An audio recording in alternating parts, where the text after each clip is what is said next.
I want us to have a bold discussion on what's happening here. And then we should be able to go through the upcoming episodes, all right? Just a second. Just need to get to the thing. There we go. Let's go down. And there we go over there. This is an 80-liter Snowmaster fridge, constantly running. Do you understand why it's got an AC 240 and a 12 volt slash 24 volts? It's very important because I want us to talk about electricity in a camper. All right, let's go.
Morning.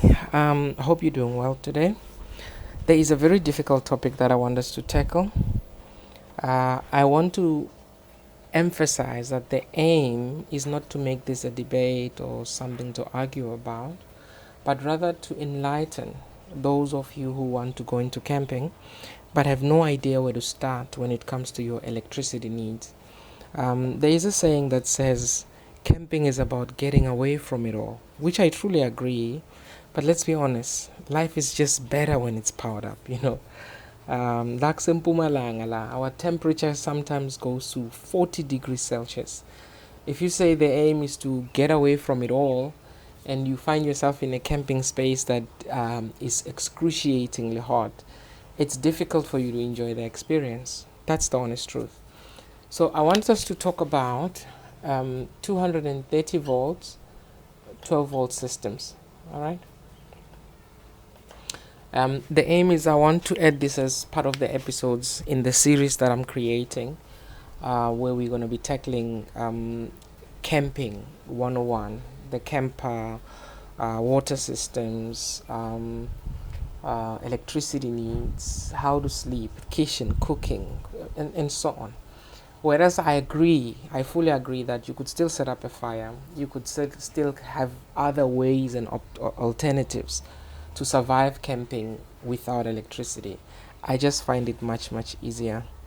I also would think it's only fair. And when I say electricity, I'm not just talking about lighting an LED bulb, but having the ability to understand that you still need frozen food.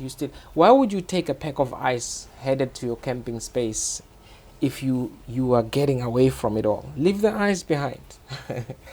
Just kidding, that was on a light note. My point is, when the heat kicks in, when the bad temperatures kick in, an air conditioner could help here and there. I mean, canvas tents are very hot, and say you didn't get a nice camping spot, and then you're exposed to the elements, the sun, and so it's much, much harder. And most campsites have got a power point. Now, what's the question? Do you come there with the extension cord, plug it up, and then try your best to supply any system in your camper? There are better alternatives and better ways to work around that, okay? So I'm going to take you through my camper and every single item, every single electronic device, every single DIY project with regards to electricity. There's things like DVRs, like those are security cameras on my camper. We live in a very brutal world now. That's the truth. Camping used to be fun and easy earlier, but now safety is an element. It's a very great concern. And if you say, no, I don't see the need to bring technology in the whole mix, then you may suffer those consequences. So, things like running your fridge, having a TV for entertainment, a sound bar, charging your phones and gadgets. If you are a content creator, you need to still charge your devices. So if you say there's no need for electricity, I think you are throwing everyone in the deep end, right? But let's talk about this. And I'm gonna try my best to make this as easy as I can make it. All right. In your homes, you have got a 230 volt AC system. All right. If you take your kettle, excuse me, take your kettle, your iron, whatever electronic appliance you have, it's written this number at the back, 230 volts. What that means is that this is your electricity outlet. You know, the one with the 3-pin plug. Countries differ, but this is our socket. You bring your device here, plug it up, iron, hair dryer, whatever, and then you have electricity, and then you get to use your appliance. Now, here's a simple challenge I want to throw your way.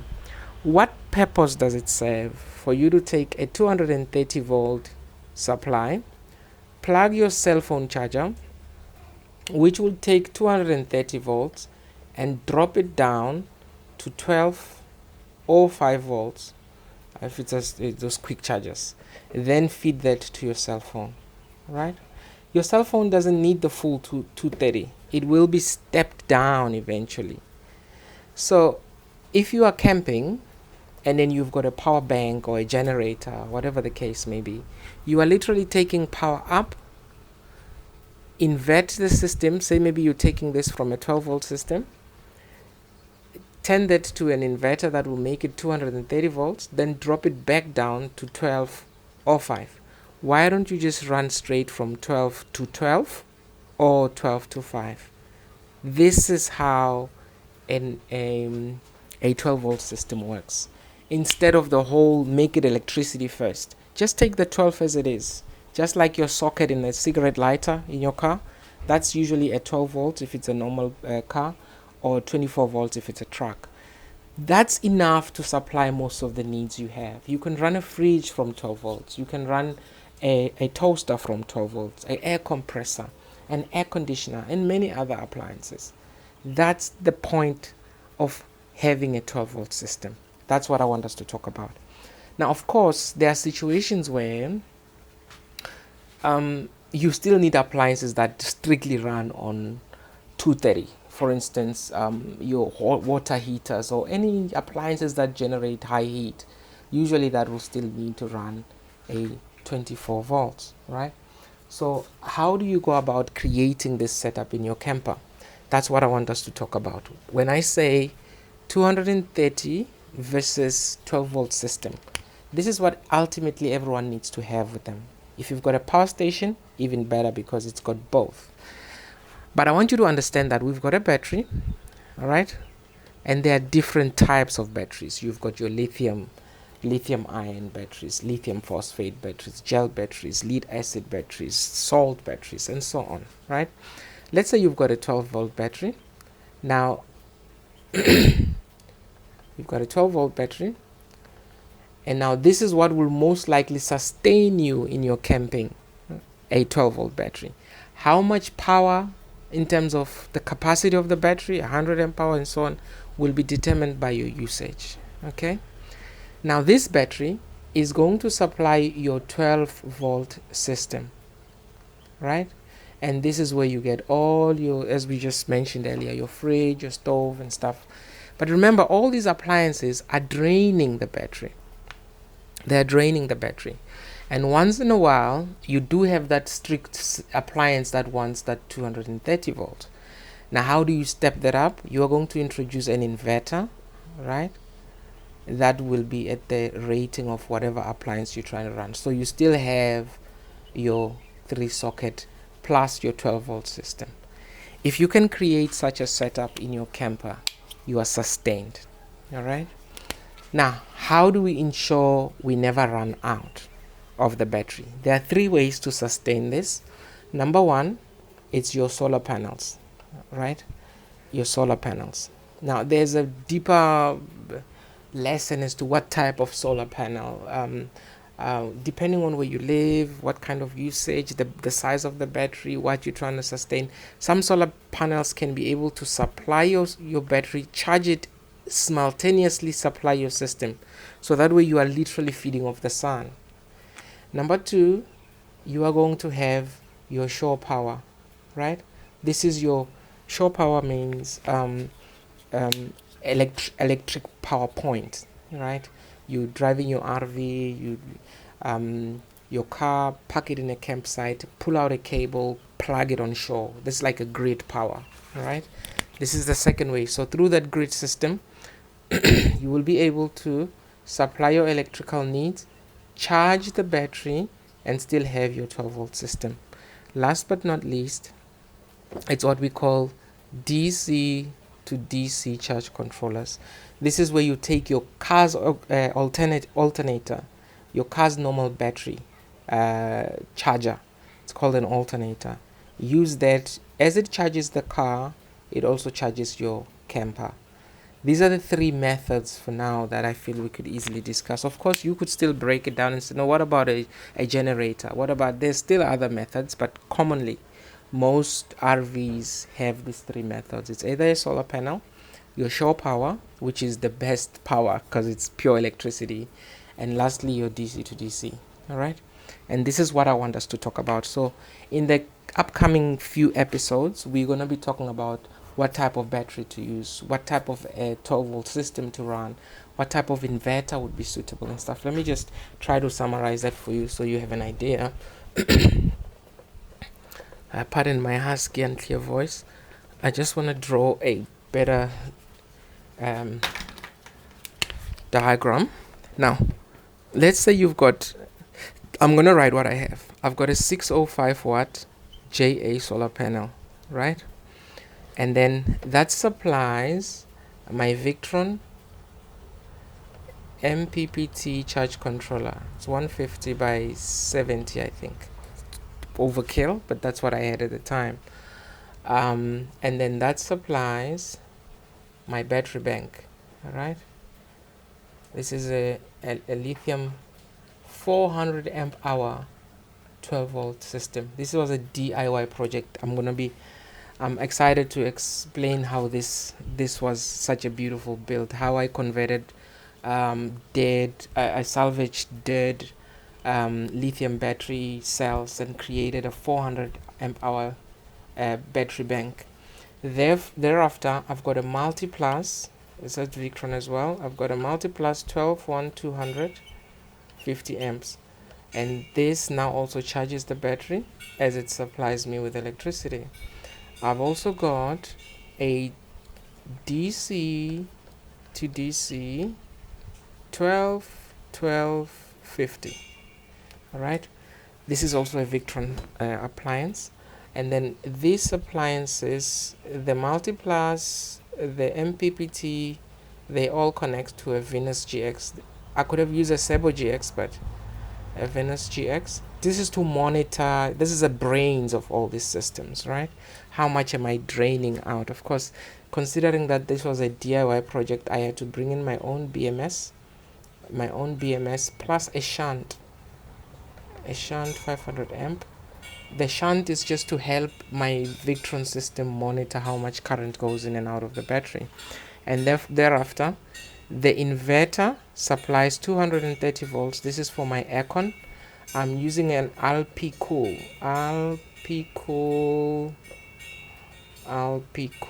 What brand is that? I'll show it to you. And then I've got my 12 volt distribution box that supplies power to the excuse me, that supplies power to the entire system. And let's break it down. I have got lights, right? I've got lights. I've got fridges, 2 fridges, right? I'm using one as a freezer, and the other one is a fridge. This is a 60 liter fridge. I've got an 80 liter fridge as well, Snowmaster. And then I have got a air compressor, right? I have got what else can I've got CCTV cameras. Oh, I don't think you can see here. Is this within frame? Oop, it's not. Okay, let's find a space here. I've got CCTV cameras, a compressor.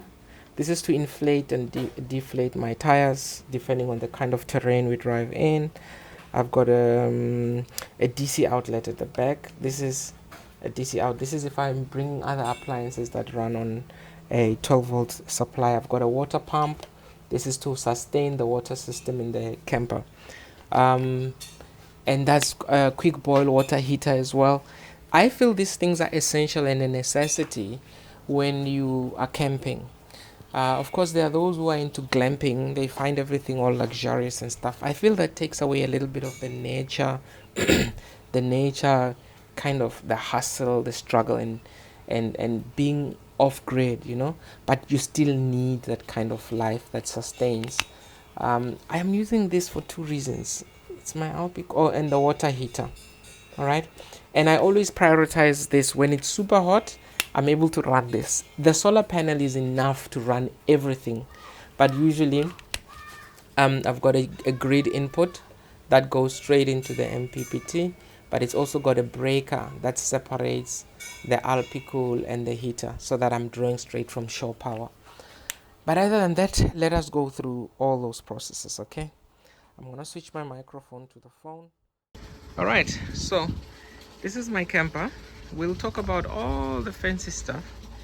This video, the upcoming videos are mostly focused on what's happening in the nose cone. Let's start here. I have got my main shore input. This power brings electricity from the shore, right? This is the gradient input. So now, as I packed it here, it goes into the garage to keep the fridges running and other electronics, keep the battery healthy, charged, and so on. This is the outlet from the air compressor. This is to deflate and inflate tires depending on the terrain I'm driving in or emergencies. This here is my solar panel input. This is for the JA solar panel. There's the panel here, very big panel, and it comes all the way down through that Anderson cable and then plug just like that, and then we draw power from the solar. It's a full Sunday now, so I would actually love to demonstrate to you how we'll go through that. Let's just disconnect it for now. I've got enough show power. This is an output from the inverter. This is just in case I want to plug an extension cord to run my vacuum cleaner or a pressure washer or whatever I may have on site, just as an auxiliary output from the inverter without opening the system.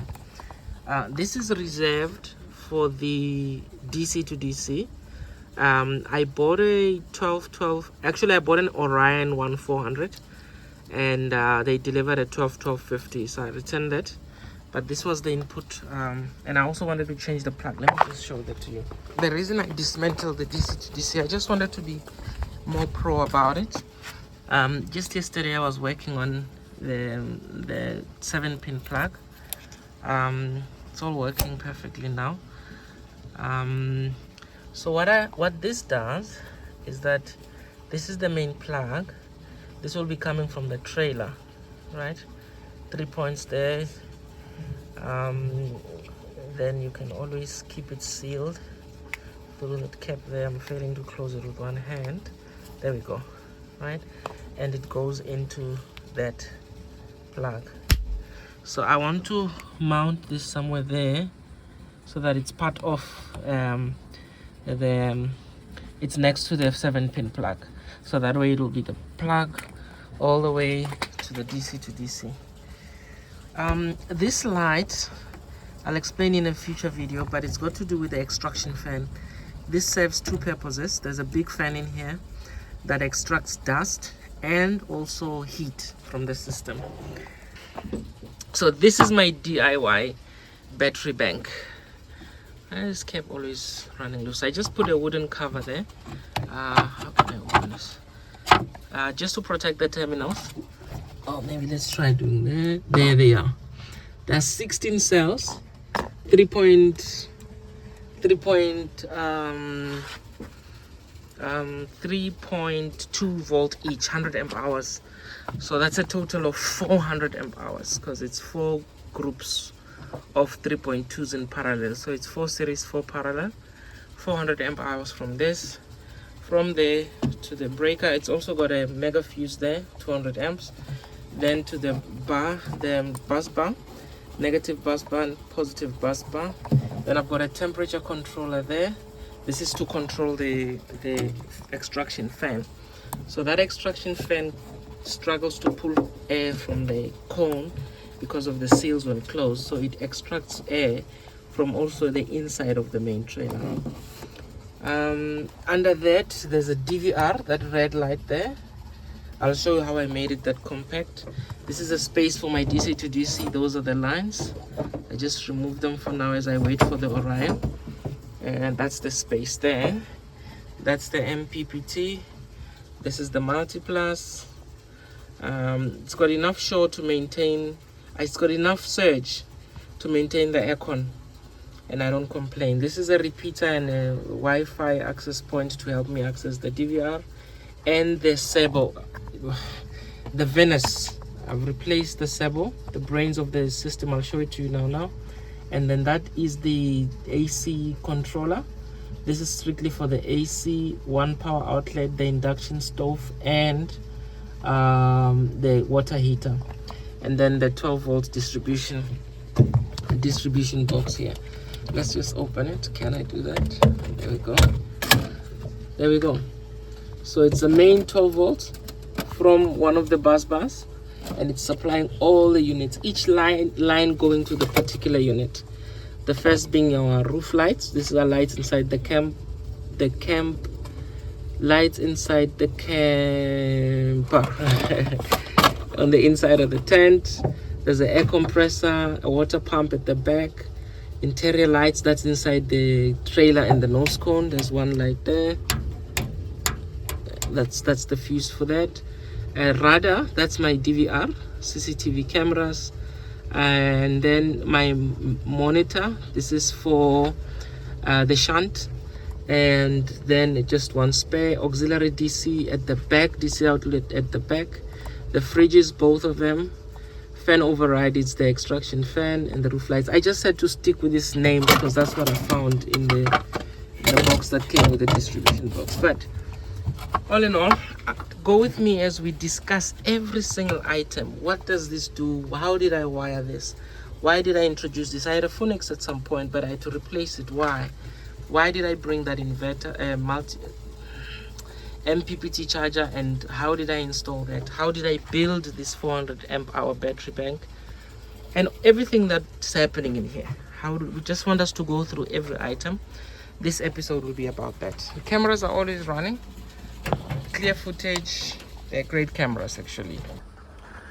Before I go, this is the Sebo GX that was originally running in the camper, and I feel it's got too many ports and HDMI outputs. I feel it's an overkill for the camper.